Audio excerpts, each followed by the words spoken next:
what's up and welcome back to my channel. Now today I'm going to be giving a review for the film A Journal for Jordan. Now this is directed by Denzel Washington and it stars Michael B. Jordan and Shantae Adams. Now this film is based on a true story and a memoir known as A Journal for Jordan, A Story of Love and Honor, which is written by Dana Kennedy. I think that's how you pronounce it, Kennedy.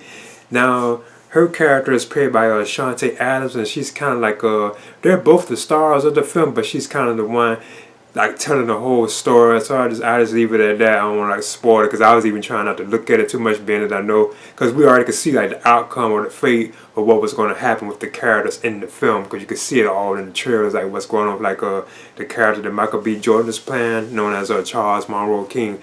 Now he's like a first sergeant. And he's actually like deployed to go to Iraq, you know.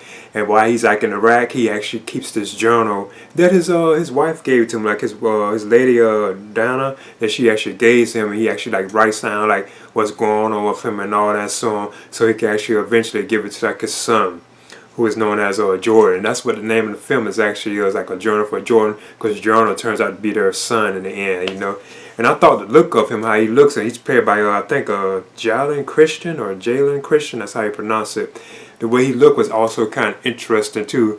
But the film, it's pretty entertaining and it's solid, and I know Denzel Washington has directed better films than this. Like I think like the Fences film, that one was excellent, but this particular film, it still is a solid film, but it still was just something kind of off about it. Like it had like some pacing issues or like some dragging issues, and at times it's like some of the actors, I feel like they weren't really like comfortable in their roles. Like say the way Michael B. Jordan played his character, it seems like he wasn't really that comfortable in it. But throughout the whole film, you can see that their relationship grows and so on. You see how Charles Monroe King, how he met Dana, you know, because he met her because Dana, he was actually like Dana's like father, like a friend, like, you know, and so on, like a soldier, like a mate and so on, and that's how they actually ended up being like together.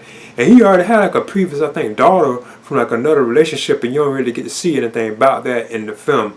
It just like goes on, and you can see how their relationship evolves. And at one point, they think both of them, like one and the other, is like cheating on each other. You know, that's why I thought like the way that their son actually lived it, because he's like he had like such like a light tone. And it's like he was like mixed or something, like mixed with a white person, or he was actually Spanish, or was something there that was kind of interesting and intriguing to me.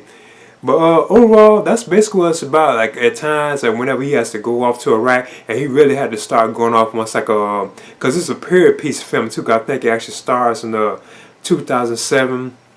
Then it kind of jumps all around like the years and so on. Then it goes back to 98, I think, when they first met. Then it goes to like I think actually like 2018 if I'm not mistaken. Cause she herself is like a journalist too, like Dana herself, she works like in this place where she does like journalism and so on, all that kind of stuff. And the World Trade Center attacks happened, like 9/11 happened, and that's when Charles Monroe King, who's played by Michael B. Jordan, he gets sent off to Iraq to deal with that situation. And it be times where he actually gets to come back home, and he's always saying he loves her and all that, and she be worried about him getting killed and all that. That's why they even agreed to have like a child and like get married and all that while he was still in Iraq. You know, he eventually did do this with her. But eventually, you know, I just leave it at that. So it gets kind of like sad and so on once the film goes on. Now, like I say, the performances I thought were kind of, they were solid, you know, they were decent. But I'm not really too like big on them. And the film itself wasn't, it wasn't, like I say, it wasn't like a very, very good film. You know, it's like a drama film. It's just like a solid, like great film. So in the end, A Journal for Jordan, I would definitely recommend this for like fans of like, I guess like Denzel Washington, or like just fans of like kind of, it's kind of like a military type movie too, to a certain extent, because you do see Michael B. Jordan like training like his soldiers and all that, like they working out and they're like in Iraq and shooting and all that kind of stuff. So all that kind of stuff is in the film itself too. So I'm giving like A Journal for Jordan, I'm giving this a B-. Like I say, it was like still wasn't like a very, very good film, but I thought it was still like decent. And I did like how Denzel Washington like directed it. I'm trying to see, you know, like his point of view on things. It was kind of interesting seeing how he felt about certain things, you know, the way he was like directing it. But anyway, I'm giving this a B-. Please leave a comment and subscribe too as well.